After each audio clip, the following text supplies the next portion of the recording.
Well, good afternoon. Hello, Luke. Hello. This is Curt Doolittle from the Natural Law Institute, Institute of Natural Law, the Natural Law Institute, whatever Natural it Law is. Institute, yeah. Whatever, That's the way we've been running who it. do we work for again? We work for the people. That's right. That's right. Doesn't matter. All right. So we've been going through your book, and today we're going to cover chapter 15, which is about fear, which I find fascinating. Now, there's only 16 chapters in the book, so we've gone today. There's only one left after this one. Correct. So could you tell me what you're trying to get across in this? Oh, excuse me. There's the book. Sorry, I forgot. I skipped a step. All right, I got you. Primal Primer. Primal Primer. That's the book. That's what we're so talking about today. We're on chapter 15. What are you trying to get across in this chapter, and how does it fit into the overall structure of the book? Right.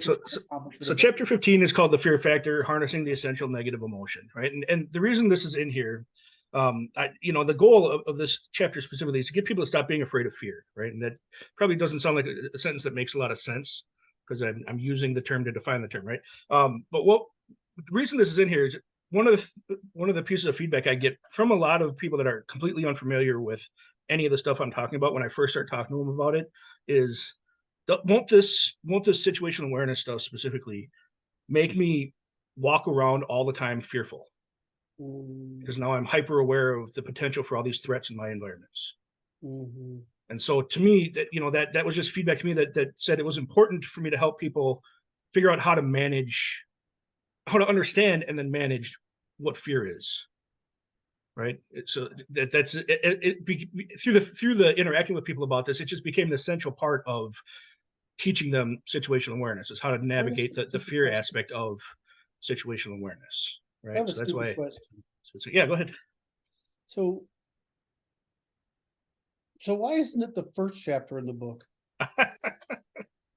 Because situational awareness works whether you understand this piece or not. This piece just helps you get more comfortable with it and achieve more mastery of it. That's true, but I'm sorry, I just want to explore this because I found an interesting way to reinforce your idea. Mm-hmm. Right? So, but what's your goal? Why do you want to give people the primal primer? I mean, what's your objective here? You could say it's to teach situational awareness. Situational awareness is a means to an end. It is. What's the end you're trying to get people to? I mean, I know what it is, but I want you to enumerate it for the audience. Sure. And it's a consistent theme throughout the book. The purpose of all of this stuff, all the material in here, is for some people, it's to introduce the option or the opportunity for cooperation. But for most people, it's going to be to preserve the potential for cooperation. Right. And the reason I say that, the reason I take this approach to getting there is that cooperation has to be a choice. Right. That's one of the requirements for it to meet the standard of the phenomenon we call cooperation, or the behavior we call cooperation. If you're being compelled to do it, if you're being forced to do it, if somebody has a gun to your head, then your compliance with them is not cooperation. Right. I think that's fairly easy to recognize. Right. But we don't pay attention to that in our daily interactions. Right. We don't pay attention to all the forces of compulsion that are being applied to us. We walk around thinking ourselves cooperating with all of the systems we engage with all the institutions we engage with all the individuals we interact with. Right. And so what I'm trying to help people see is that a lot of us are in a state where what we're calling cooperation isn't cooperation. That's right. And I want to fix that. I don't want to fix that by changing anything that's external to you. Yeah. I want to fix that by changing. Let me jump in again. Is that so? Traditionally, that's the goal, right? Yes. But you're trying to overcome two things, as far as I understand, right? You're trying, you're trying. What I considered is producing mindfulness, because you've produced agency. Right. So I have agency. In other words, I have self-determination. Therefore, I have the capacity to produce self-determination. Yes. I have mindfulness because of it. And therefore, I can understand my circumstance, and I can choose to cooperate or not. Right. or resist cooperation or produce alternative cooperation. Right. So the converse is, what if you don't have the agency to have the mindfulness to be able to produce the cooperation, the choice of determination and cooperation, right? Is fear. Right. Right. So I'm like, because all through the book, I'm sitting there asking you the question you just proposed, right? Which is, but some idiot's gonna, excuse me, some well-intentioned person is gonna read this and say, I don't want to be fearful. You're like saying, no, the point is you won't be. Yeah. Well, and that, that's one of the reasons I had to put the topic of fear later in the book, is because the argument I make and how I present fear itself is, it is a foundation of competence that provides you the confidence, that provides you access to the confidence, right? And it's that confidence that acts as a counter to the fear. That gives so I had to provide the reader that foundation of competence before we even talk about fear, so that when they get to this point, they have that foundation in place, and all they have to do is drop fear on top of that foundation. Yes. And so can I compliment you again? So one of the things, of course, I know Luke for quite a while now, so a long time now. But so there's the book reads a little bit like, because you had to do it, right? I mean, you frame the book so it appeals to the competency. What do you call it? This what do you call it? The field you're in. What's the field you're in again? The situational awareness. Situational awareness. Yeah, so you framed it as situational awareness. Yeah. But it's actually much deeper book than that. Yes. Right. And so don't tell anyone. Well, I know that's no, but it's what I find fascinating. There's a much deeper thing going on that he's trying to get across, which is this piece. And and so when I looked at your book originally, I'm like, when you first told me about it, I'm like, I don't get it. And it's like, yeah, he's like, I know, Curt, you're dim. You'll figure it out, right? And so so he comes out with it, and I read it, and I'm like, oh shit, this is brilliant. And now going through it with you, I'm like, oh, it's way deeper than I thought. It's quite good. So anyway, so it's just fascinating to me that the philosophical structure, or the scientific structure, the social science that you're putting in place here, the behavioral science that you're depending on, is quite sophisticated, and you're just finding a way to reach people with the applied method. God, I hope so. That's the aim, right? Because all of that is sitting behind it, right? But if you throw all that at the type of reader that I'm trying to reach, none of it's going to land. No, I understand. I get. I totally. That's why I said it's brilliant. But it's just interesting to me, like, because I work at the abstract level, right? That's what I work at. But you've brought it down and said, okay, you don't have to understand any of that. I'm going to give you the recipe for producing it. Yes. Right. And I just think it's brilliant. So anyway, so that's my compliment. I'll stop fawning. Anyway, so let's go over. So go ahead. No, that's good. And it's again, it's why I organized the material in the way I organized. There's thought behind all of this. None of this is just, I didn't slap anything into place, right? I mean, I went looking for specific pieces to put in specific places throughout this entire book. As simple as the book, the simplicity of the book is intentional. Yeah, it's also slightly misleading, right? Because it's way more sophisticated than it appears. Right. Yeah, well, and that's that's the like military indoctrination, right? You have no idea what's going on, but the sophistication of what they're doing to you is actually profound. Well, the flip side though is that so much of what I'm presenting, so much of what I'm trying to draw from, is evolved. It's inherent to being human. We've just let it atrophy. We've distanced ourselves from it. So it's not that even that I'm trying to introduce something to you that's not already a part of you. Yeah, I'm just trying to give you back something that you already give you back access to something that you already possess. Yes, yes. But that's been denied to you, or that access has been denied to you because you never had somebody introduce it to you.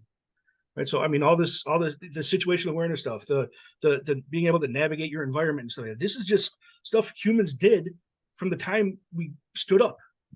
Mhm. Right. So it's not like I'm reaching out for some obscure So concepts. you're saying that disconnect is a real serious problem. It's the Absolutely. It's an enormous problem. Yeah. All right. So this is chapter 15, harnessing the essential negative emotion. Right. All right. Yeah. So walk me through how you want to get this message across, this bit Sure. of wisdom across. So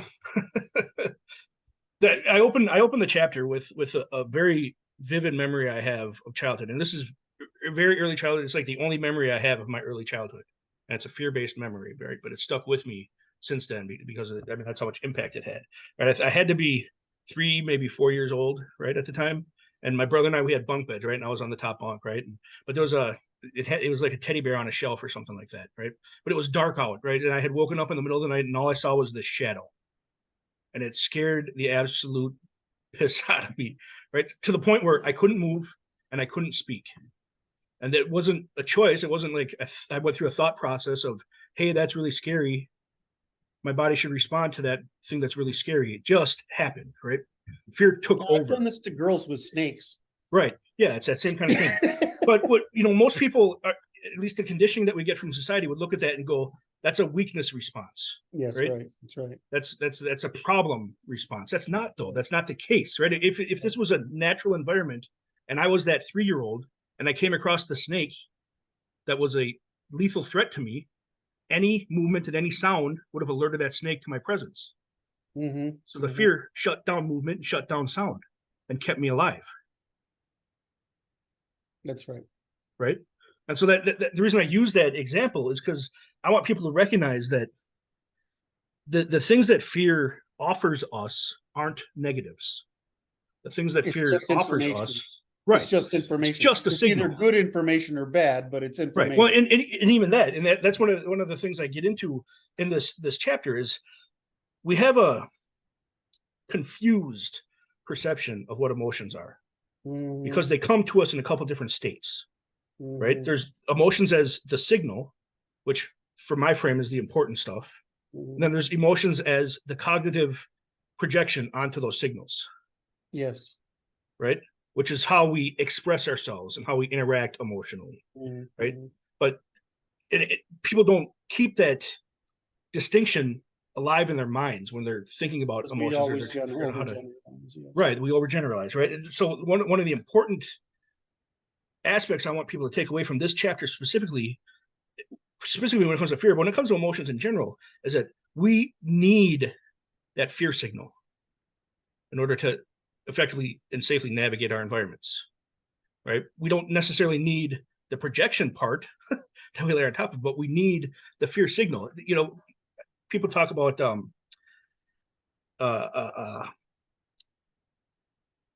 stoicism, right? And they have this confused ideal of stoicism as being the absence of emotional response, right? And not everybody, right? But a lot of people I interact with that pursue stoicism as an ideal pursue it with the understanding that means they're going to have an absence of an emotional response to things, right? And from my mind, that's hugely crippling. That's like a fighter pilot being in a hostile war zone, turning off their radar and turning off their comms. It means you can, if it means you have no emotion, you're screwed up. Right. What it means is you can observe those emotions and determine whether how to respond to them, which is what you've already stated. Right. The difference between the signal and the response. Right. Yes, absolutely. So that's kind of the big thrusts I take in this chapter, right? And I go through different steps to try to present those distinctions and try to provide that clarity to the reader, right? So that fear, well, and I understand it and I agree. Fear doesn't feel good, right? But I want people to recognize fear is a tool for us, right? And it's that misperception about fear that's fueling a lot of our inappropriate anxiety. today, right? And one of my, one of my subtopics for the book, one of my, the subheading is slay anxiety, right? That's part of this process of doing that, is rebuilding or reestablishing people's healthy relationship with fear, reality. Yes. right? How do And if they don't have a relationship, it's a healthy one, right? So that's why the next section is your relationship with fear. Right? That's the next thing I get into after my introduction and after can we get sex out of this somehow? That's what this is all about, right? Relationship, and I just went to where my normal cognition would be. For some of us, that's a consistent theme in our choice of partners, is a relationship with fear, right? I wasn't sure how you're going to spin that, but that was good. All right. So your relationship with fear. What does this mean?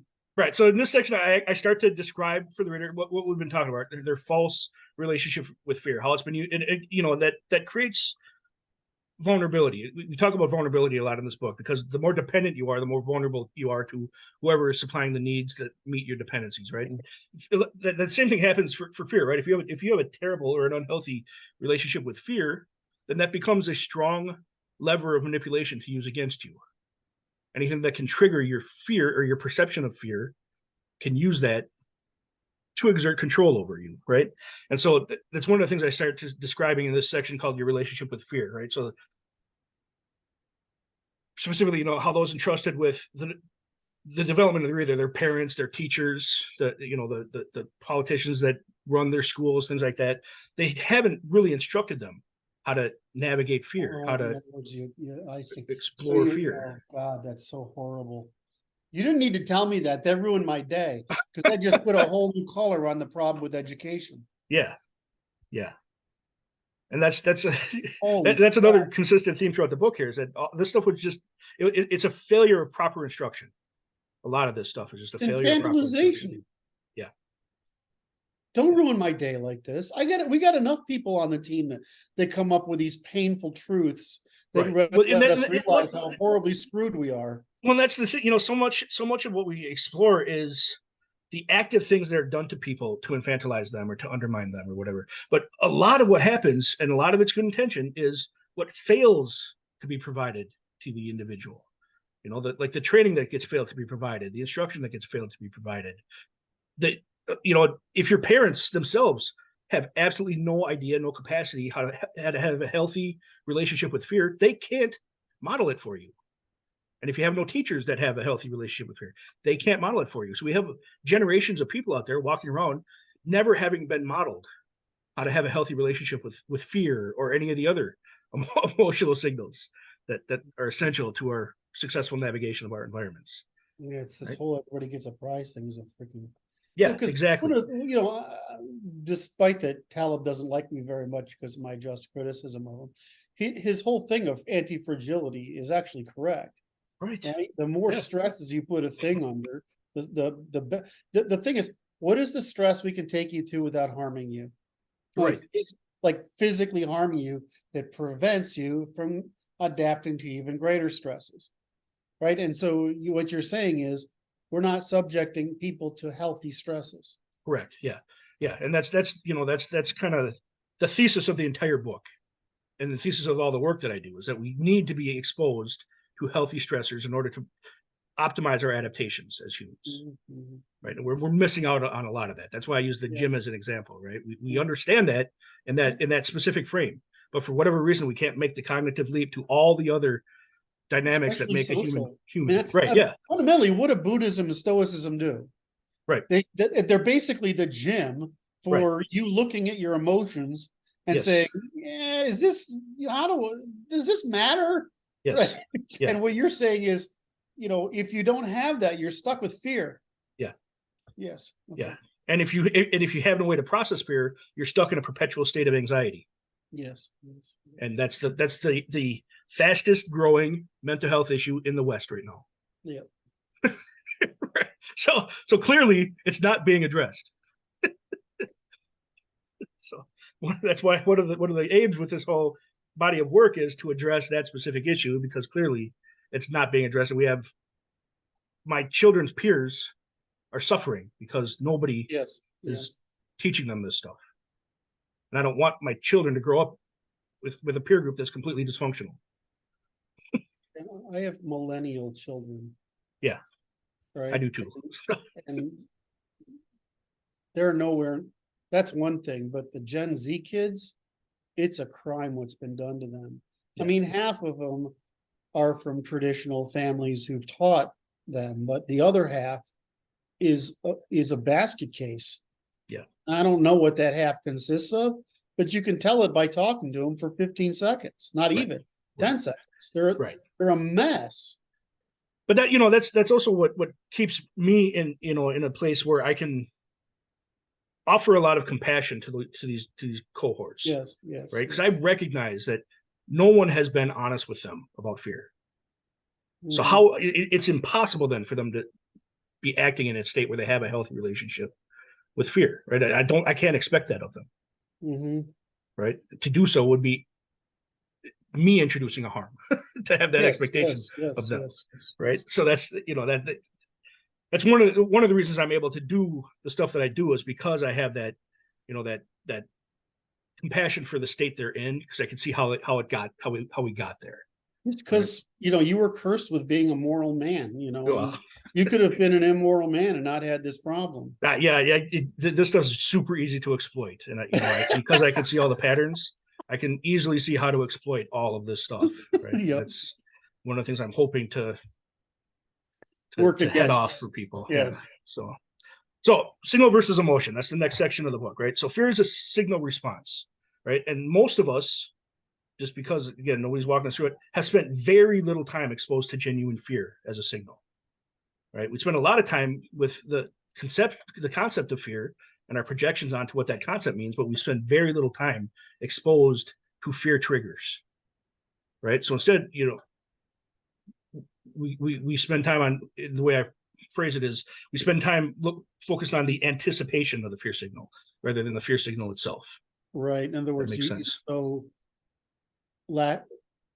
feeling uncertainty about your ability to understand and navigate the world, right, or respond to it, that you're in a constant state of stress, which produces this constant state of anxiety, which right. Okay. So I'm just going to keep up with you, man. Yeah. And the word I use to describe that is you're in a state of dreading fear, right? And that we use a lot of words to describe fear. Most of them aren't actually describing fear. They're describing our states in how we're perceiving fear. Like the anticipation of fear, I call dread, right? Because it's not an actual fear response. What's depression? It's exhaustion. Right. From the inability to solve a problem. Well, being overwhelmed by, right. You know, it's a state of overwhelm. Exactly. You know, that people find themselves consistently. I don't know why it took us so long to figure that out. It wasn't freaking complicated. I'm just right. None of your this brain is tired once you see it, right? So yes.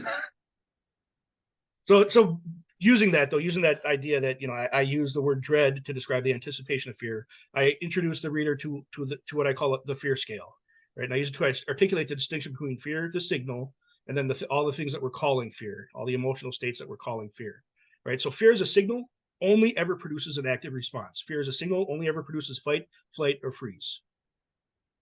Right? Fear as a signal. Hold on. I want to test that. Yeah. Well, because you know, I'm not normal. Right. We talked before, but I have an unhealthy fear response. Like I don't have enough. Right. My response to fear is aggression. Right. Right. Is that include? Where does that? Oh, I see. Okay. So so your fear scale doesn't include the other dimension. No. Right. The fear scale is not the fear signal scale. It's just the fear signal scale is fight, flight, and freeze. Got it. But I'm introducing this because that's how you can tell whether you're responding to a signal or you're responding to your attention, your anticipation of fear, or a projection of fear. Right? If it's a signal that you're responding to, you are experiencing fight, flight, or freeze. Right. And that's how you know if you're responding to a signal. If it's not triggering action in the form of fight, flight, or freeze, then you're not responding to a fear signal. You're responding to the emotion of fear, but you're responding to it as a concept. You're responding to the projection you're applying, the meaning you're adding to the signal of fear. Right? So you've already missed the opportunity for fight, flight, and freeze if you're in one of these other emotional states about it. Right? Or it's a perpetual thing the signal is perpetual and it's continuously being introduced to you and you haven't addressed it yet. Right? So the fight, flight, and freeze, it's what I call productive fear, right? Because it's driving an action. It's driving you to choose safety, whether you have the training to recognize fight, flight, or freeze, which of those options is the best option for safety. It's not what I'm talking about here, but the fear signal itself, productive fear, is driving you to take an action that results in increasing your safety, right? That's what fight, flight, or freeze does.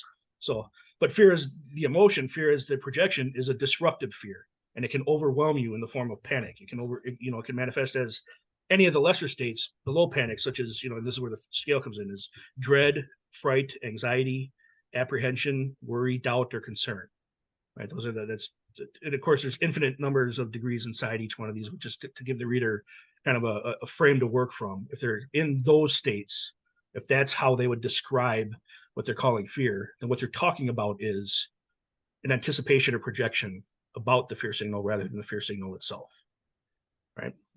And again, the reason that this is important is just so people can start to utilize an accurate fear signal. They can recognize the fear signal itself and utilize it in disambiguation by serialization and right. operationalization Yes. to give people a system of measurement so they can look at themselves and have a rational framework for understanding their emotions. Right. And I want people to do that, because when you get that fear spike, which is that productive fear that's just triggering an action, you need to identify what the source of that spike is. Where's that signal coming from? What's the source and how? And yeah, exactly.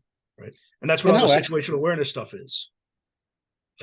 Right. So you have the tools to do that. Well, the other thing, I mean, I'm a big fan of your work, right? I mean, because I didn't really understand how profound it was. I mean, it's partly the wonder that I've got out of it that's it made me.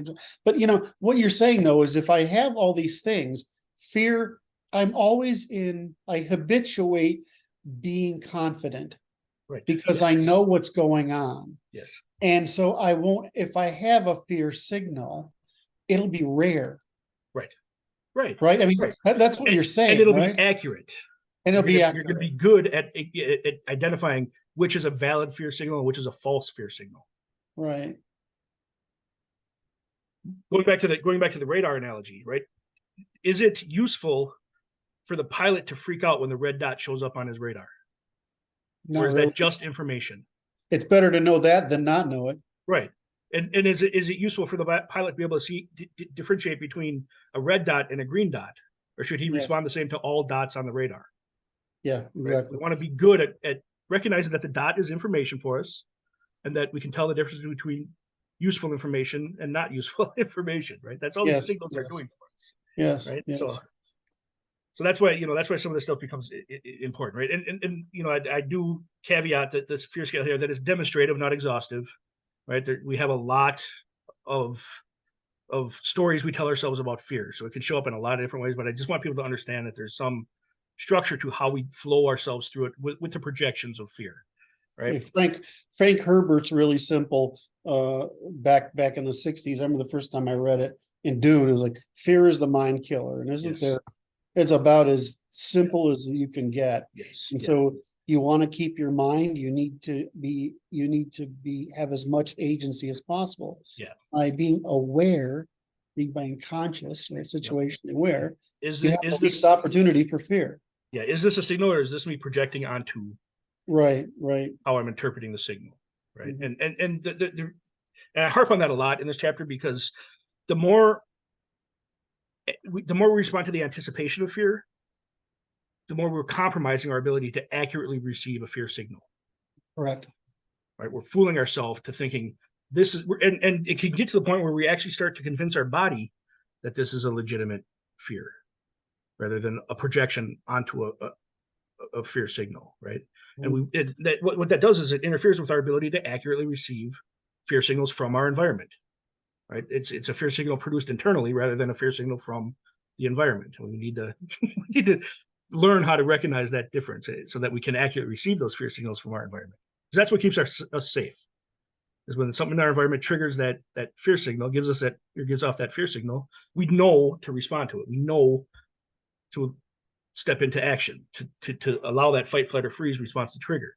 If we're in violent encounter, going back to this idea that we have to get rid of fear entirely, right? If we're in a violent encounter, we want fear to be in control of that autonomic nervous system because we want that adrenaline dump so that we can fight off the attacker. We want that cortisol dump so that vasoconstriction occurs and our body's protecting our internal organs and our brain.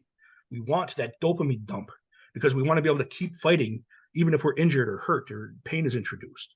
We want all of those things that are triggered by fear being in charge of our autonomic nervous system, right? We want fear in control in the beginning of a violent encounter if we want to survive that violent encounter. So this notion that we want to never have our emotions in control of us is counterproductive to our survival. What we don't want is our meaning making, our projections onto those emotions to be controlling us, right? So that's why it's important to make a distinction between those two forms that emotions take.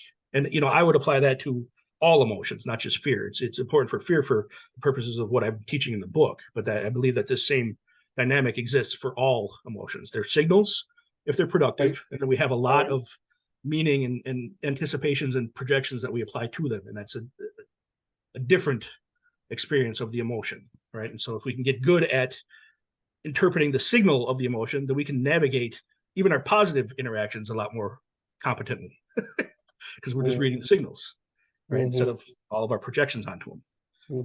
So that's why I get into that piece there. The next section, what fear really is, right? And this opens up with some wisdom acronyms, some common wisdom acronyms, and some people have heard one of these. I use a couple of different ones in here. It's your body preparing itself. It's your mind telling your body to prepare itself for fight or flight. Yeah, which is not good for it. No. If it's inappropriate, right? We want the body prepared for fight or flight when there's an actual fear trigger. When there's actually a threat.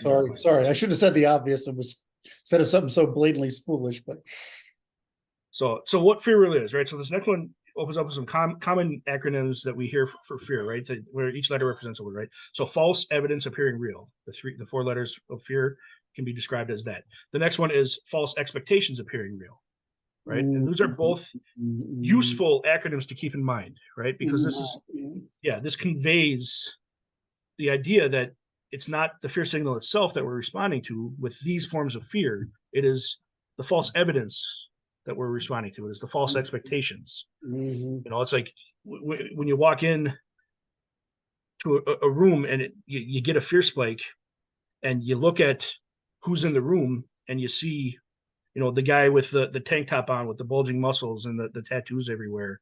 And, maybe that is the source of the fear spike, but we start falsely applying expectations to that scenario. It might be the kid in the corner with the hoodie on, and we recognize the bulge in his pocket that actually triggered the fear signal that we're not being aware of. But now we're paying attention to the guy with the bulging muscles and the tank top and the tattoo because we have the false expectation that guy represents a threat. So now we're ignoring the fear signal in the room and instead applying our fear projection using false expectations, right? And so that's what I'm talking about when I say we start missing the actual fear signal because we're applying our projections instead of paying attention to the signal itself, right? So that's why I wanted to make sure that these were in here, because these are accurate, these are true, but we also need to keep in mind that the false part of that false evidence appearing real, false expectations appearing real, the false part of that may also be deceiving, right? We may look at that room and have that false expectation, but that doesn't mean that the situation won't change quickly, so that what we were picking up on actually becomes a threat to us, right? So we don't want to dismiss either side of that. We don't want to dismiss the signal, and we don't want to dismiss our assessments, our cues that we've learned to pick up on either, right? So we want to use fear as a tool to trigger the other tools that we have available to us. The situational awareness, behavioral analysis, so the atmospherics, the proxemics, the kinesics, the biometrics, right?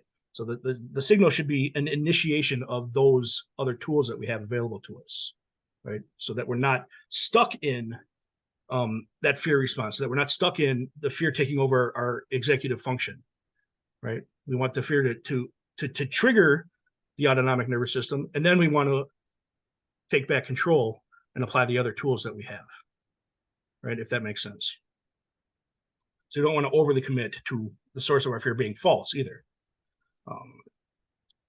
Anytime we have a fear spike, anytime we receive a fear signal, something triggered it. And it's important to be able to accurately identify what triggered that fear spike, right? That's kind of the gist of that section. The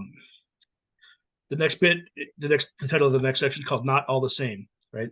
And again, just talking about how fear shows up differently for us. There's different forms that fear takes or emotions take. So much of our social conditioning exists in order for people to evade fear. Like you mentioned earlier, the participation trophies and things like that, right? We do a lot, and where we should be teaching our kids and teaching each other how to navigate fear. Instead, we introduce ways to avoid the experience of fear. I was like, we're teaching resilience. No, you're teaching evasion. Right. You're teaching evasion. You're not teaching evasion. competency. Yes. Yeah. Right. Right. Yeah, and that's that's enormously detrimental to us long term. It may feel good in that moment. It may help. Being lazy feels good. Yeah. Right. Right. I mean, it's not good for you. Right. Exactly. Exactly. Doing homework doesn't feel good. I'm sorry. It's good for you. Right. But that, and that, it gets back to what I was talking about earlier. We're asking people that have a poor relationship with fear to teach our children how to build a healthy relationship with fear. And that's a failed proposition. It's an impossible thing to achieve using that combination, right? So we really have to rethink how we're exploring these topics and how we're treating these topics. And we need to introduce them way earlier, right? I mean, my 4-year-old gets exposed to things that scare her.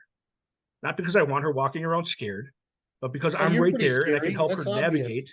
Right. Are you the scary thing? Right. Yeah. Exactly.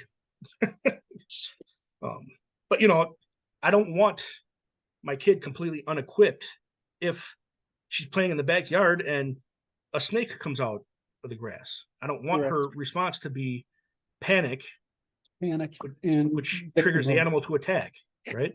I want her to know, either stand still or get out of there if you can, or attack the animal if you need to. Right. Yes. I mean, I want her equipped to all of those responses to the fear signal, that the threat that it entered her environment. Right. Even if I'm not right there, I let my kids play in the backyard without me being right there often. So I want them equipped to navigate that environment. Yeah. So, in a lot of ways, one of the ways I'm working kind of uphill with this material is we're actually conditioned and warned against learning a lot of the things that I set out to teach in the book. So explain that some, because we don't want to be confronted with fear. That bothers me. We don't want to be confronted with fear. And a lot of what I introduce to people is situational awareness. I'm telling you, threats exist in your environment. You need to be aware of them. Whereas everybody else, the conditioning is there aren't threats in your environment. You need to trust everybody. Don't judge people. Don't look at people different from one another. Treat everybody the same, right? Whereas I'm teaching, no, judge everything in your environment. Be on the lookout for threats. If something feels off, pay attention to that. If something's triggering your fear, identify what it is. Judge the environment that you're in until you can figure out what is triggering your fear, right? So I'm actually working against the common narrative with a lot of the material in the book, right? But almost all of that conditioning, almost all of that narrative is trying to allow people to avoid being confronted with fear. Okay, so can I contextualize this a little bit? Sure. Yeah. So the West is a high trust society. So we used to put all these institutions in place to push people into responsibility for self-regulation, so that we could have a high trust society. Yes. So that we could trust each other. Yes. What they're saying is, I'm not going to make you do all that responsibility stuff, all that agency stuff, all that respect stuff, and all that suppression of self-interest stuff. I'm not going to make you do that, and you should just trust people like magic. Right. Yes. Which doesn't work. No, it's the opposite of so it's like asking for the magic to happen. Yes. So it's like, how did you phrase it here? You say not all this. You say it's something about you put it in here. If you wonder, anybody wonders why I keep looking up, it's because Luke's notes are in the video. I have the screen above my monitor. So when I look at this, I'm like, well, it's like magical thinking. Let's not only deny these threats exist, but let's take away the thing that makes it possible for them not to. Right. Yes. Yes. Yeah, exactly. Yeah. Isn't it insane? It is. It is. And it stems from taking for granted that high trust, right? Without being able to recognize all of those mechanisms and magical that thinking. produce, right? Yeah. That produce the high. That's what the magical thinking is. It's like Yeah, high trust just exists. We can just tell people to trust each other. A norm is like gravity, right? No, right, yeah. We have institutions that are unique in human history that produce that norm. Right. There's only one group of people, the Japanese, even close to us. Right. Yeah. Yeah. And my argument is a healthy relationship with fear is one of those mechanisms that affords us the opportunity for high trust. Right. And it's that unhealthy relationship that undermines it. The 27, I will bring this up, I use this. The 27 words for snow among us, it's not actually true, right? I mean, it's like they have 27 phrases, right? Right. So, but I think in English history, right? Because I'm from it's not present in America like it used to be, but when I was growing up, it was, and certainly in my parents' generation before it was present, is we have like 9 million ways to talk about tricks. Right, but it's or tricks or intelligence jokes or being dim, right? You know why? Is it's so we can inoculate you. What's Pinocchio? It's inoculation. What's Snow White? It's inoculation. What is this goofy humor we have? It's inoculation. What is trash talking? It's inoculation. Right. And those are all the things being removed from the narrative because they might hurt people's feelings. They might make people afraid. Let's go up with what your feeling is. What's their feeling? Their feeling is they don't want to adapt. They don't want to learn. Yes. They don't want to be responsible. Except the high trust we live in is because we're forcing you to be responsible so you learn to adapt. Right? That's what the high trust comes out of. It's exasperating. It is. It is. I don't know why you just don't. I mean, how do you do what you do without wanting to run around and just smack people? I mean, I know you're a moral man, you're kind and sweet and all, but I mean, I'd get exasperated. Yeah, yeah. Well, the thing that exasperates me most is seeing people pay for their own undermining. Right? We keep investing in all these things that are killing us. It's like. We got to stop doing that. That's something. If I could change one thing in the discourse, it's not we. It's them. Right.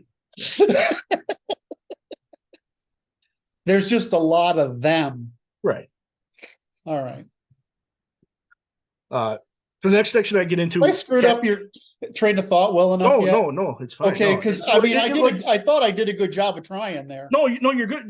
The thing is, all the things you're describing, if you dig down through the layers of them, they're all rooted in that unhealthy relationship with fear.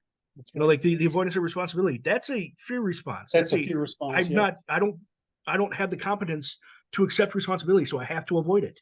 Yes. I can't deal with the consequences of failure in that situation or in that demand or in that duty. So I have to avoid it. I have to find a way to get out from underneath it. I have to escape it. And that's a fear response. That's an unhealthy fear response. And it's a demonstration of a lack of foundational competence. Yes. Right. So a lot of this stuff that we're seeing, and that's why anxiety is such a huge issue, because that's how this, I call it the slow drip of anxiety is what everybody is experiencing, because we're not being hunted by dinosaurs. We're not being hunted by saber-toothed tigers. It's not spikes of fear. It's not spikes of anxiety. It's this low scale continuous drip of anxiety produced by our inability to navigate our environments at all. Right. But that means we're under a constant fear pressure that we have no capacity to navigate. We've never been taught how to navigate it. We don't even know how to recognize it as a fear state, right? Because we're so far removed from instruction on how to have a healthy relationship with fear, right? So anxiety is everywhere. And there's entire industries now making billions of dollars off of treating this thing that's just rooted in building a healthy relationship with fear. It's like, It's insane. It's insane. When you Yeah. bring it that, it's like bringing the emperor's clothes out in the open and saying, that's insane. Yeah. How can you do that? Yeah, I wish I never saw it. And I'm sitting here and I'm like, I because of mine, I don't know, it's not about me. This interview is about you, right? And and your book and the work you want to do. But I just find the fascinating that it's like I come at this top down and you come at it bottom up, but it's the same problem. Yeah. It's the same problem. Yeah. It's like, and I'm like in the via negativa, which is we got to have laws to stop the evil. And you're in pedagogical. We got to train people so that they're fit for this high trust society we want to put down. And it's just this really fascinating way of looking at the problem from the two sides that I just think it's really interesting. I want a body of people that can hold up your body of law. Yes, exactly. Yes, I see. And I want a body of law that prohibits people from interfering in your way of building people. Yes, yeah. So yeah, we're really trying hard to capture all of the problems and provide all the solutions from both ends of this thing.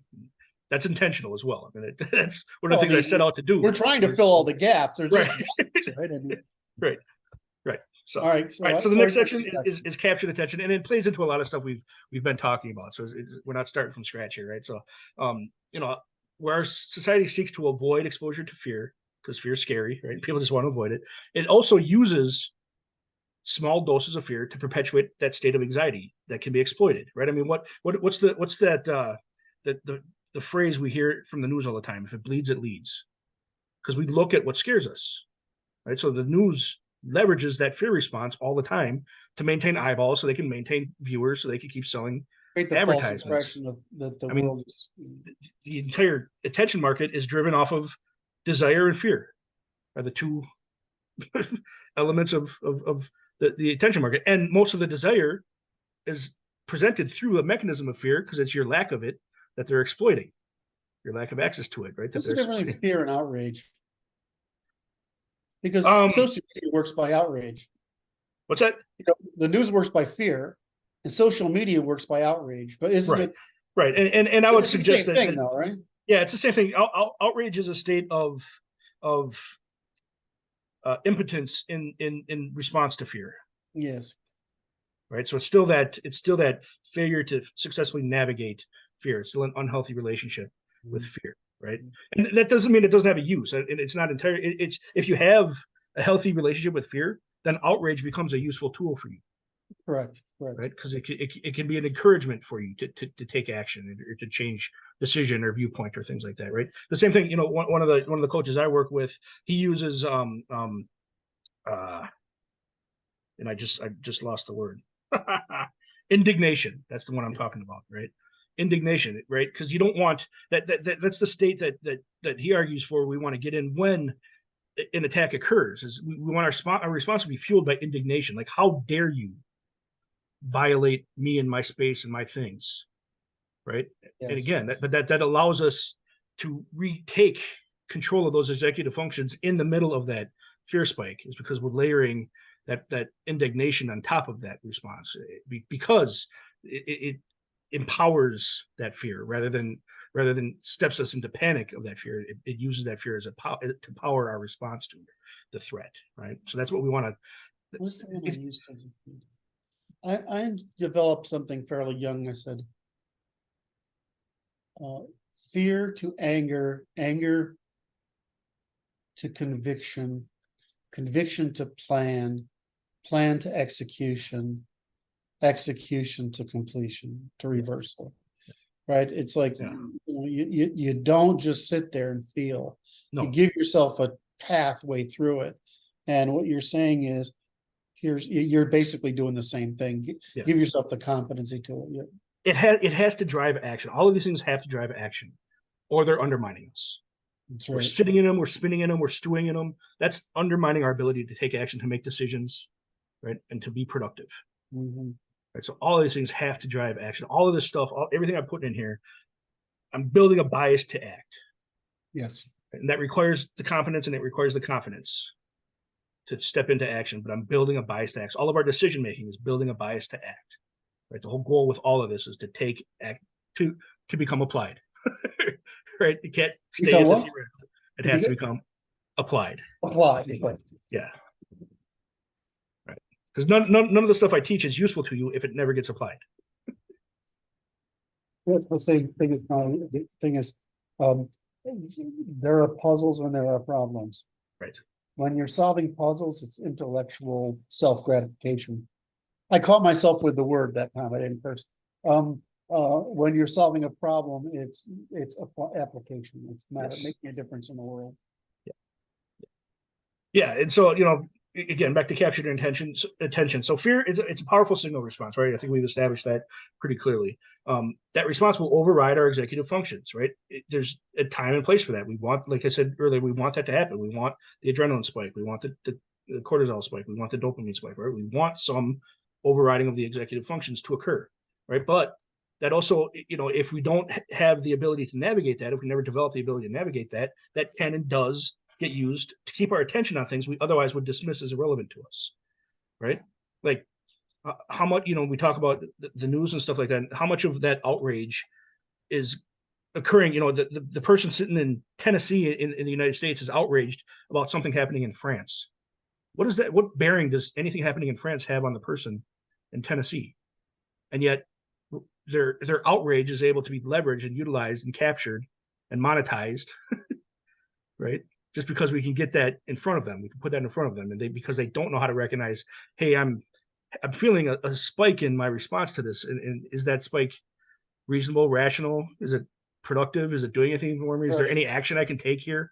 Right? But nobody has those tools to navigate that, so it just they keep being manipulated by it. That keeps being leveraged against them because we don't provide people the tools to navigate that kind of experience, right? So that we have, that the entire social media industry is built around that phenomenon, right? Where we're outraged about things that have absolutely nothing with our life, nothing at all with our life. We can do nothing about them. There's no action we can take to change them at all. And yet we're sitting in a state of outrage about it. We're sitting in a stage of dread, of depression, of anxiety about these things because we don't have the tools to navigate out of that. Obviously we like this chapter because we're now an hour and 15 into our usual hour. Yeah, we chatted about other stuff earlier. So. Okay, all right. I'm just trying to keep an eye on the ball here. Yeah. No, it's more of we like this subject. Right. Yeah. But people need to understand it. And one of the things I try to present in this captured attention stuff is your eyes are their dollars. Right? Whatever you're paying attention to is what they're making money off of. So they want you just scared enough to keep watching. And if you have I don't watch TV anymore, but and the only reason I'm on social media is because I need it to work. Right. But it's not just the TV. Like any bad thing that happens, like school shootings, for example. Yeah. Right. That a school shooting in one location should be addressed by what's going on in that location, but it's used to scare everybody in all locations. Right. That don't have the conditions that created that thing in that one location, but they're still scared of it in all locations. And it gets used against us all the time, politically, in the news, and in entertainment, in ideologies. They're all using the same dynamic of keep your eyes on me. This is where the source of your fear is, so keep your eyes on me, and I'm going to direct how you respond to that fear, because that makes me a bunch of money and gives me a bunch of power over you, gives me a bunch of control over how you respond and how you act, right? Because you don't know how to do it yourself. So you're dependent on me. Saying the world isn't a safe place.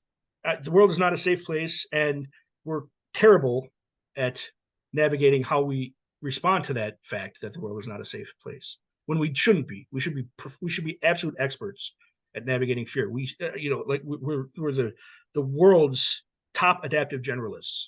Our ancestors survived everything that this planet could throw at them, and we've thrived, and we've exerted control over this entire planet. So can I address an issue this brings up? Sure. That when you're going to get eaten by lions and tigers and bears, it's actually real and present. So we keep talking about how crime or our likelihood of encountering violence that's going to kill us has radically decreased over time. Yes. But it doesn't mean that the things that threaten us have disappeared. It just means they've shifted in time. Yes. Right. So we're killed slowly today. Yes. Instead of quickly. And so it's that boiling the frog problem, this destruction of our civilization from within, which of course creates this fear, this creation of anxiety, which produces the mental health issues, which is creating all the suicide and the suicide issues, dissolution of the family, destruction of relationships, and the destruction of our civil commons, or even of our politics and our economy. That's all being destroyed, but you can be killed quickly by something that's obvious or not. The difference is, can you grasp the threat? Right. Right. And so there's some of those threats like are easy. I mean, if it's going to eat me, it's a reasonable threat. If the guys from the next hill over are coming with spears, that's a reasonable threat. The problem is you may be weak in those positions, but you have agency. Right. So what you're saying is people today are, they're not actually the same kind of weak or under the same kind of threat. Right. Well, is that true? It's not true.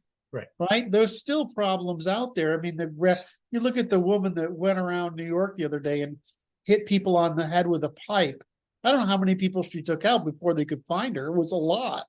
Right. Or this random violence, the knockout games, and all this other stuff that's due to internet conflict. Yes. The issue of nobody wants me to say this, but the issue of school shootings, well, the schools created the problem that's creating those things. And yet, yet they can't readjust to restoring order and discipline and reciprocal care to bring that about. So is the world safer? I don't think so. It's just different. It's different. There's a different type of threat. But human is the most dangerous animal on the planet. Yes. That never stops to be true. Yes. Right. I've had 3 wives. I know this. Right. Yeah. You have a healthy relationship with fear. You get lots of exposure to it. You get lots of training. So, so this idea that there's anything we can actually do to make man completely safe is, again, magical thinking, right? We agree to limits on things that increase the likelihood of safety, but that's only if everybody agrees to them, right? The moment anyone stops agreeing with that, they become the same threat they were when they were coming over the hill with the spear, right? I mean, and this, one of the things that drives me absolutely bonkers, and it's endemic across the West, but even in the States here, right, is we have this idea that our response to threats is trust the bad guy, right? Because what do the authorities tell you to do? If somebody comes at you to try to steal something from you, just give it to them. Trust that they won't escalate. Trust that they won't harm you anyways. Just trust the bad guy and do what they say. Don't resist. Don't fight back. Just trust the bad guy. If you're in a physical confrontation with somebody and you're forced to defend yourself, you're the victim of their attack and you're forced to defend yourself. They hit the ground. Everybody wants you to stop your attack and trust that they're not faking. Trust that they can no longer attack. We call it excessive force if you keep unloading into them once they hit the ground. That's absurd. That's trust the bad guy. We shouldn't have a posture of trust the bad guy in our self-preservation in any form, right? But we have that across the board. Like I said, even in places where you can carry a firearm, the guy hits the ground, you're supposed to trust that he's no longer a threat. That's dumb. That's trust the bad guy. Our posture should never be trust the bad guy, but our posture across the West is trust the bad guy. The problem is the problem is women. Did I say that out loud? But the issue is that there's a difference between a crime of passion and a crime of profit or revenge or politics, right? These are different crimes. Now, if you've got a crime of passion, this is because somebody's basically human and got too far. Right. Right. And They're not navigating their emotions very well. correct. And so, whereas there are crimes of profit, crimes of intentional harm, crimes of harm by profit, crimes that are basically social, in other words, revolt, and crimes of war, all right, in other words, violence against people, what we call terrorism, right? That spectrum, those people, they don't need a second, they don't need forgiveness. Right. That's not a forgiveness issue. I can lose my temper. I got pretty control of it, but I could lose my temper and do. I hit somebody too hard once, right? I mean, it's possible, right? And you get older, it's easier to regulate it. But when you're young and you're fit and you got a lot of testosterone, putting a damper on that thing is like, it requires quite a bit of self-regulation. Right. Right. I mean, you walk in on somebody messing with your wife. I mean, you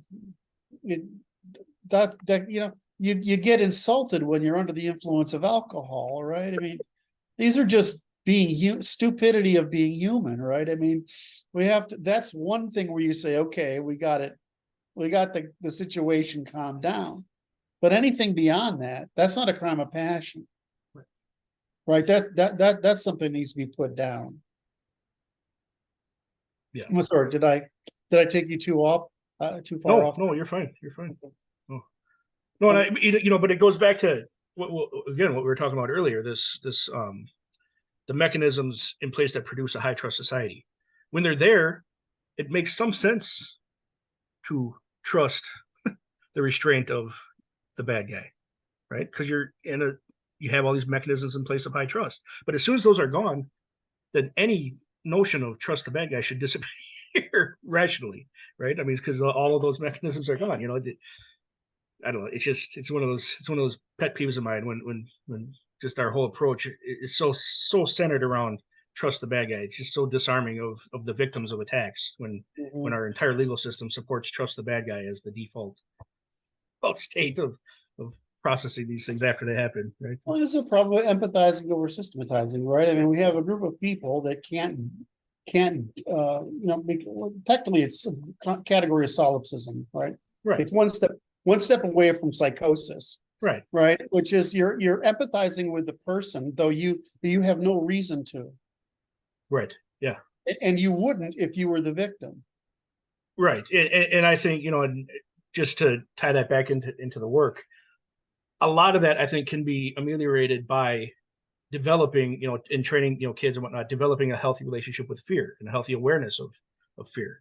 It tempers that empathy when people are capable of recognizing threats. That's probably the core problem that's probably the core problem of re-education. Yes. Which is if you're empathizing, do the reversal game. Yep. Right. I mean, if you were attacked, would you empathize? Yes. Right. But it's also to distinguish between what's empathizing, which is crimes of passion. Right. And what's not empathizing, crimes of aggression. Yeah. Yeah. And I mean, and that's what again, I know it's a lot of it was good intention, but that's what all of this, let's avoid any experience of fear has cost us. It's allowed that over empathization to develop. It's allowed that dysfunction of remember what over empathization is. It's evasion of responsibility. Right. Yeah. But that's the thing. People that can't navigate fear they're incapable of responsibility. Right. That's why this stuff is so foundational. This is so it impacts our ability to express as functional humans. This stuff, and that's why losing this is so terrible for us. And I get the world feels like a much safer place. So yeah, we should be able to ignore some of the stuff. We can't because it inhibits our ability to express as functional humans. Right? This is foundational to us being cooperative apes. I got a lot out of this conversation, but I got to tell you, it's somewhat exasperating. Yeah. Well, and that's why it's exasperating for me too, only because I see so many people putting so much effort into solving the effects wrong of these problem. things rather than digging down deep enough to find the underlying cause. Yes. And it's like, guys, just join me in this underlying cause. Let's Yeah. let's teach people what. How could this be brought to? I'm sorry, I keep fucking interrupting you. You No, know why it's I'm good, it's interrupting good. you? That's I'm why- interrupting you because I'm so engaged and excited by what you're saying that I can't stop my thoughts running in my head Yeah, yeah. with all the ideas you're giving me. So Yeah. how would you take this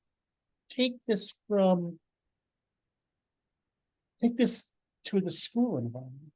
That would be fascinating. Yes. That would be fascinating. Well, and one of the things I'm doing personally, just because I teach this stuff and stuff like that, is I actually am I'm doing some experiments with teaching this to the homeschool groups I'm associated with and my kids are associated with. Because I want to explore, how do I present this to younger and younger audiences, and how do I explore this to their parents and equip their parents with continuing to teach them this stuff, right? So I'm doing a lot of that. Gets a Oh. child out of being self-absorbed. Yeah. Right. I mean, how they get, because it's the tendency of a child in the absence of stress is self-absorption. Yes. Yeah. Right. But external is right. I mean, Well, it's, so many, and I understand it. I understand that the reason for it, but so many parents, they want to remove the potential of the negative experiences for their children, rather than partner with their children in learning how to navigate those negative experiences. Right? It's like, you don't let them watch the bad movies, don't let them read the bad books, don't let them experience, pretend like there aren't bad people out there, right? Whereas my approach is very right. My approach is very different to that, right? It's like, yeah, I'll read the book first before I let my kids read it to make sure it's context appropriate for them. But then we'll sit and read it together, and I will be on hand, and we will explore the topics in it, and I'll help them navigate what comes up for them as they go through that material, whether it's fear, whether it's anger, whether it's sadness, whether it's any of these emotions, right? It's an active process of my engagement in their development as functional. And we just don't do that at the schooling level, right? We just don't expose kids to that, right? It's a challenge to navigate them through that, right? You have to know the kids well enough to know how they're going to respond and stuff like that. So it's a hard thing, but it's still, we have enough resources and technology where we should be much better at it than we currently are. If you're taught about, I only know this because I learned from having daughters and son, right? That the way you talk to your daughter is different from the way you talk to your son. Right? My son is so easy. Right. It's just the tone of voice and the brevity of what you say and the physical manifestation of your being. Right. With daughters, it's partly that, but it's also, I heard you. Yes. Right. It's also, I heard you, I understand, but this is the way it's got to be, right? With the boys, they're just like, yeah, I understand. But your daughter's got to hear, they hear you. So it'd be interesting to see what happened if you got some manly men who were not full of nonsense and prevarication, who were just reality based, just to teach this to kids. How young can you teach it? It would seem like pretty young. Yeah, I don't know. Like I said, I'm just getting started with those experiments. The youngest kid I have access to consistently right now through the families that we interact with is 2 to 3, and that's probably a little early for this material. Yes. You got to be about 5 before you even recognize that other people have different thoughts than you. Yes. Right? I mean, that's kind of the developmental barrier right there, is that 5-year-old, in order to even recognize that there's a thing called an external. Yeah. The 6-7 range. Yep. Now, that said, I want the younger ones mimicking their parents in this process so that there's already building foundation of behavior behind this stuff. So you got to train the parents so they continue to change. Right. Exactly. So yeah, it's a big thorny problem. Any problem, the hard part of the problem is understanding it. The rest of it's just work. Right. I mean, what you're talking about is it's hard to do the work. Well, yeah, that's hard to do the work. It's hard to organize the work. It's hard to institutionalize the work. Yeah. But it's that's not really, that's just work to make that happen. The problem is, what's causing this catastrophe that we're living through? Right. Yeah. Then we're working with this stuff specifically. We're working against people's blissful ignorance, right? Because they're walking around tripping daisies. They don't want to know that all the bad things are out there and that they can learn to navigate them, right? So there's this whole, we have to get over that initial hump of Right, they don't I want get responsibility. They don't Right. want the responsibility. right. Right. Right. Whereas if they just grew up with this stuff, that wouldn't even be a factor. Yeah. They wouldn't have the resistance to that because they wouldn't have the fear of it, because they have a healthy way to navigate their experience of fear. Right. Now, So- I'm just old enough to remember, you probably are too. I'm just old enough to remember what it was like for farm workers who worked on a farm and what that life was like, right? Those men worked for a effing living. I mean, they worked, right? There were still, I mean, when I was in my teens, there were still men who worked cutting stonemasons in the UK. Right. You could go visit them, right? But I was at a place yesterday, and the owner of the shop said, the kids don't know how to work. And it's that they don't know how to be responsible. Right. Right. They don't have a need to be responsible. They don't know how to be responsible. So they don't work to satisfy responsibility. Right. Right. And we can't just teach them responsibility. They have to have something in place to support the development of responsibility. Right. And my argument is fear, being able to navigate fear is one of those things that have to have in place in order to build the competence of responsibility. So, which just makes the problem deeper and harder to solve, but that's what we do, right? So I want to go over this one point again before we move on to the next section, just because it's important. So I want to bring it up again, right? This social media, right? That's where false fear became a worldwide pastime, right? We talk about the outrage and stuff, right? And so through social media, anyone can capture attention with false fear signals, right? It's not just limited to the news media or anything like that. Anyone can do it, right? Now, my argument is that we ought to be mature enough to dismiss a story of a terrible thing that happened 10 states away as having nothing to do with us, right? We ought to be responsible enough to recognize we have no way to interact with that, intercede with that, right? But because social media erases proximity, and that's the important part here, social media erases proximity, and because fear bypasses executive function, every story, no matter how distant, becomes something we must pay attention to. Our fear forces us to it. Our inability to navigate fear forces us to pay attention to it. And social media erases proximity. And that's the big danger of those two elements working together. And it assists in coalescence.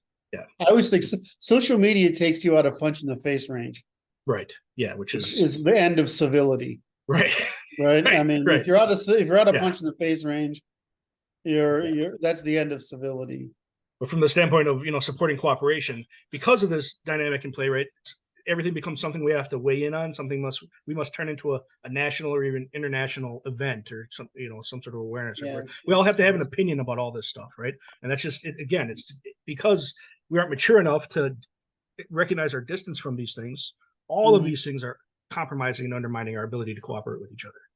My grandmother said it was a generation. I remember these little old ladies. They would say, "I don't know about such things." They would just not give you an opinion, right? Because they say, I don't know. But you ask the younger generations, they got an effing opinion. Like and that's such a responsible response. Right. That's such a responsible response to truly not have. I know a lot of stuff, right? I mean, right. And people ask me today, it's not uncommon for me to say, I don't know.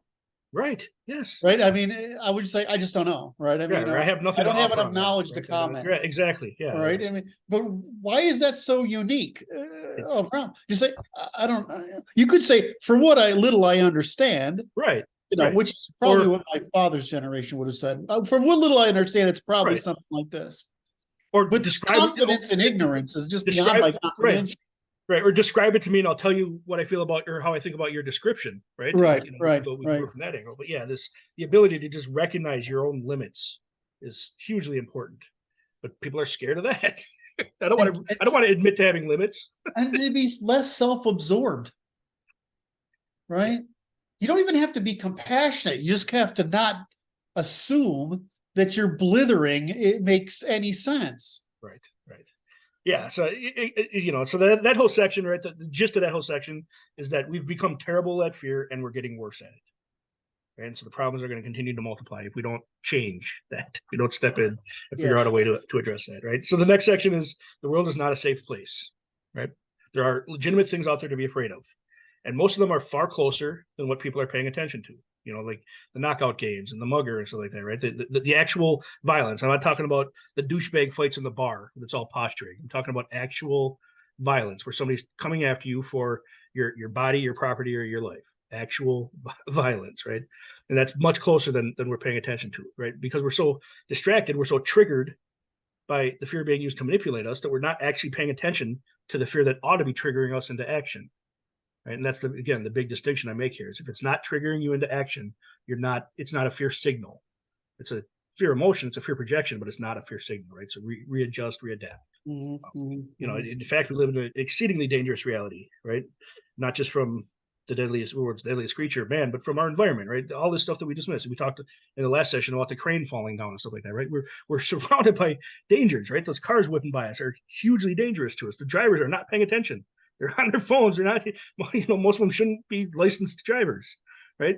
But we're not even paying attention to the threat that presents to us, right? So all of these, you can live in the ex-Soviet space, right, and walk around with a telephone on your ear. It's like, please kill me. Right. Yeah. Right. I mean, I just can't understand it. Right. I mean, I sort of get like walking down Fifth Avenue with the headphones on. Right. I mean, because it's pretty dense with population and sort of whatever. But any time where you're actually vulnerable because there's no insulation from others around you, like, the guy who walked, just happened again the other day, walking down the railroad tracks with the fucking headphones on, right? He gets hit by the train and he turns into human pizza. Right. Right. I mean, that's just be situationally aware. Right. Right. Well, I recognize some people can't drive very well. Right. I mean, right. But it's the same thing with motorcyclists. I'm like, drive paranoid. I mean, it's not complicated. And just assume you're invisible and everybody's accidentally going to try to kill you. Right.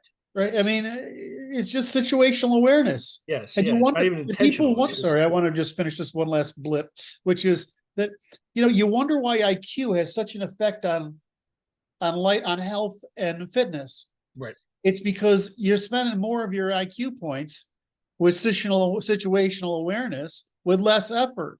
Yes. Right. It's not rocket science why they ask you in your insurance whether you have an education or not. Right. Because it basically means you're more situationally aware. Right. Yeah. Yeah. So, yeah. I'm sorry. No, it's good. It's good. I feel like I'm out here a preacher. Luke's given me a Bible and I can preach from it. Well, yeah. Well, that's the big takeaway is that no matter what we do, the world is not going to become a safe place. There's no magic wand we can wave to make the world a safe place, right? And so focusing all of our efforts on trying to make things safe is never going to achieve safety for us in the way that we hope it will, right? We have to develop the tools to safely navigate the dangers that exist, right? As they present themselves to us. Now, maneuver, what is it? Attack, defense, and you have the three choices: attack, defense, and maneuver. Right. Maneuver is the optimum solution. Yes, absolutely. We talk about diffusing situations before they happen. Distance diffuses, right? That's always the option. Yes. Distance is the best option to pick for safety, I think, right? So the world's not a safe place. We have to learn to navigate the danger. The first step in being able to do that, before you can learn to navigate, before you can develop safety, your own safety, the only safety you ever actually have is the one you carry with you. Before you can develop that, you have to learn how to be afraid. You have to learn fear. Yes. Because that tells you what to safely navigate. Yes. Right? They go hand in hand. You can't develop your own safety. You can't you can't create the confidence to safely navigate your environment without fear. You can't develop that without awareness. Right. And even the awareness is triggered by the fear. I mean, fear is so essential to our successful navigation of our environment. I mean, it's just, we can't keep neglecting it. We can't keep leaving it off the table. We can't keep pretending like it's not a thing we have to have. I loved every chapter, but I really love this one. All right, what's next? So that I finish up the end of the chapter is I introduce this idea that courage is not the opposite of fear, and fear is not the opposite of courage, right? And so we hear this often, right? That fear is the opposite of courage, right? But I don't think that's even possible because, as we discussed with things like outrage and with things like, the other experiences of fear that we talked about, anger and things like that, fear can actually encourage when we have a healthy relationship to it. Yeah, of course. It can trigger us into action. So fear can't be the opposite of courage if it can produce courage, right? It can't be its opposite, right? So from my perspective, the opposite of courage is discouraged. That's what I would consider the opposite. Discouraging demoralization. Right. Discouraging, demoralization, resentment, depression, anxiety. These are all things that manifest in the discouraged and the people that don't have access to the healthy navigation of courage. Right. That's where these things grow. That's where these dysfunctions bear fruit. Right. It's in the discouraged. Mm-hmm. Right. So all the systems I hope to help people escape use discouragement to hold people dependent. Right. That's it. They want you to need the grocery store. They want you to need to rely on them for your safety. They want you to need effing evil. It's evil. I mean, I have a bad enough time as it is. Yeah. It's definitely sinister. Even if we remove sinister. The intent from it, the fact that we allow it to persist is sinister. It's destroying us. And the fix, this is one of those, pat myself on the back. So the fix here is so simple. There's just a few things we got to learn, right? It doesn't mean they're easy to learn, but there's just a few things we got to learn to have in place the tool set we need to not let this happen, to avoid this happening to us, right? Mm-hmm. So that's, I don't know. But the big thing is, it's that discourage that I want people aware of, right? So these systems that are using it against us, right? They rely on these states of emotional collapse, of demoralization, of resentment, depression, anxiety. They rely on them so that they can act as your provider. They're the means by which you navigate reality. They're the means by which you navigate your fear. Trust in them. They will get you there. They will solve the fear trigger for you. That's what every politician is promising, is to solve your fear issues for you, right? Rather than, I will teach you how to navigate your fear. You're never going to hear a politician say that, right? So I also, they can't get your attention for, we're trying to figure out if we should add extra $3 billion to the budget for the blah, blah, blah, blah, blah. Right. Who's going to, if you want to be that bored, you go to your local government, right? Because that's mostly what happens there is the stuff that actually matters, which is how many taxes you're going to pay for what improvement to your society. Right. Yeah. And so I also, in this section, right, so because we're talking about discourage, and I'm introducing the topic of discourage, and I want people to really understand what this means. I show the reader how the contemporary expressions, the contemporary concepts of oppression and privilege are actually derivatives of this dysfunctional relationship with fear from the perspective of this discouraged state, right? So the people that are disconnected, that can't recognize the source of their discouragement, they can't recognize what's keeping them demoralized, what's keeping them resentful, right? They're expressing that disconnect as a feeling of oppression, right? Their experience of that is something is preventing me from expressing myself fully, right? This state of discouragement is this state, this being demoralized, this being resentment. There has to be something that's doing that to me. And that's what there's this notion of oppression is emerging out of. And really, it all just comes back to they never learned how to navigate.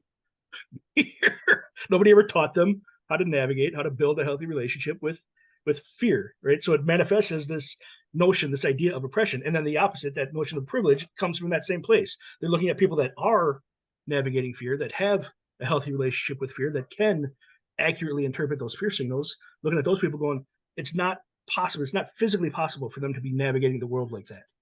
They can't even comprehend how they can be navigating the world like that. So it has to come from some form of privilege. They have to have access to something I don't have access to.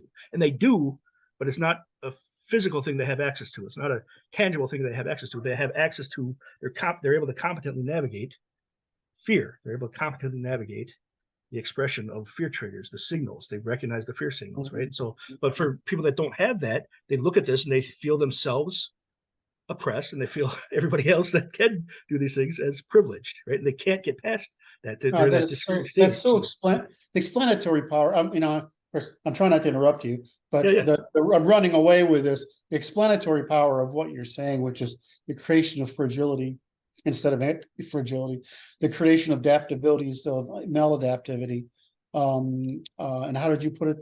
The creation of discouragement and demoralization instead of courage and conviction. And then what is the one you just brought up? The oppression and privilege. Right, and then the oppression versus privilege. These are all manifestations of failure of institutions to prepare people for life in modernity. Yes. Yeah. Yeah. We're not integrated.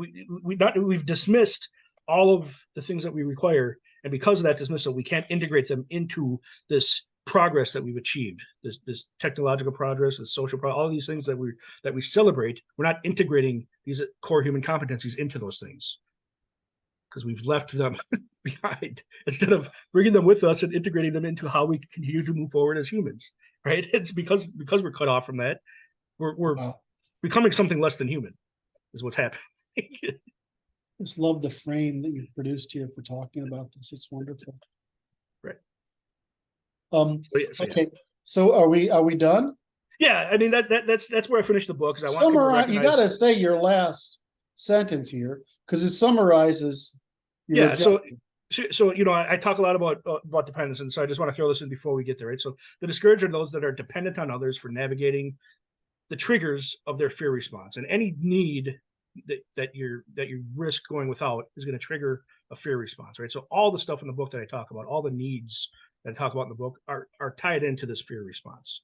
Because anytime your needs aren't met, you're going to be fearful, right? So developing your own ability to navigate those fears, learning the situational awareness, learning how to accurately assess threats, it replaces that dread and that discouragement with competence and confidence, right? So it's turning fear back into a powerful signal that sends you into action when an immediate threat emerges or even a long-term threat emerges. You get better and better at recognizing all forms of threat, all the things that are hostile to you, and you can be responsible, right? But all these things that emerge in your environment, right? So because of that, courage is the confidence of competence in the navigation of fear, right? So that competence provides you the foundation of courage so that you can build that healthy relationship with fear, right? And interpret all of these things correctly and be responsible and cooperate with others. And it's I don't know, it's kind of the root of all evil. Wonderful.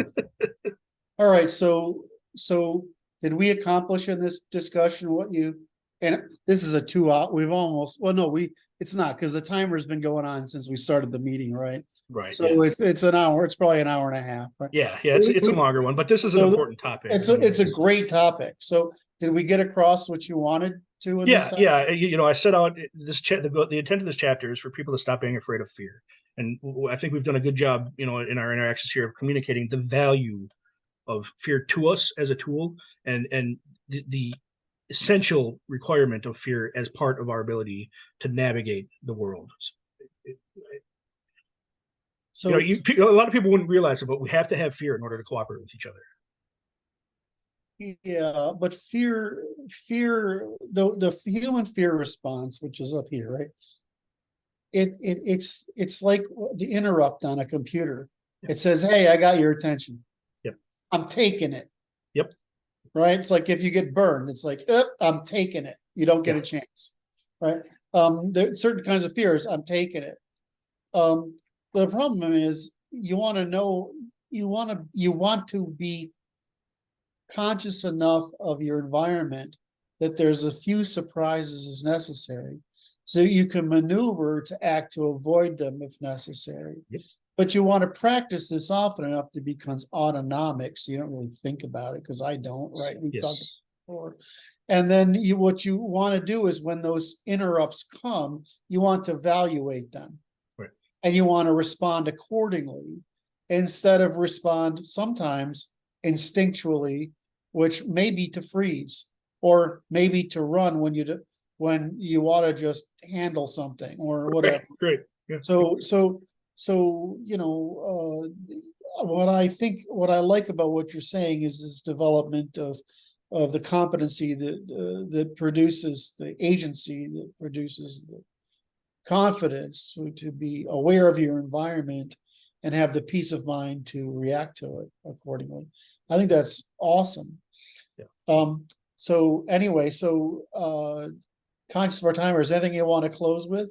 Nope, I think we achieved what we're hoping to achieve. You know, I think I had a I think it's clear blast. to anyone watching that I think fear is very important. I think Yes, being able to build a healthy relationship with fear is very important, yes. essential to us being Don't productive want to human beings. remove fear. We want to teach how to deal with it. Yes, and the better we get at you know, threat identification and navigating fear, so it actually helps us learn how to do all the other emotions as well, how to Right. navigate even the positive It's experiences. the foundation of bunch Right. all So, mindfulness is created. You know, the way we evolve is we solve keep us alive first, then we start solving for everything else based on how effective that keep us alive part worked. Yes. And fear is essential to that keep us alive first part. So All right, Luke Weinhagen, author, brilliant man, the Primal Primer. You can get it where, Luke? Amazon, Barnes and Noble's web store, any online bookseller is going to have it. You can find also links to like the audiobook and video books through my website, corehumancompetence.com. That's also if you want to get classes and stuff, that's where you go to reach me. So All right, Prof. So I had blasted this one again. Thank you so much for doing this. What's chapter 16, which is I think the last, right? Yep, chapter 16 is the end of the book, the closing chapter. It's where I sum everything up. It's called We Are All Mice Now, Core Human Competence in Our Postmodern Dystopia. That's what we mice now? Yeah. I'm glad you chose mice instead of rats. Well, rats, I think, offer a little more something to be afraid of. Yes. We've become mice. Mice are cute. All right. All right. So if you want to end this recording, I'd still like to talk to you for a minute afterwards. Sure. And I'm Curt Doolittle from the Natural Law Institute. This is Luke Weinhagen from the Institute. From what's your company again? Core Human Competence. Core Human Competency, and author of the Primal Primer. Please leave your likes, subscribe, comment, whatever you may, so that we can know you enjoyed this as much as we did. Absolutely. Thank you.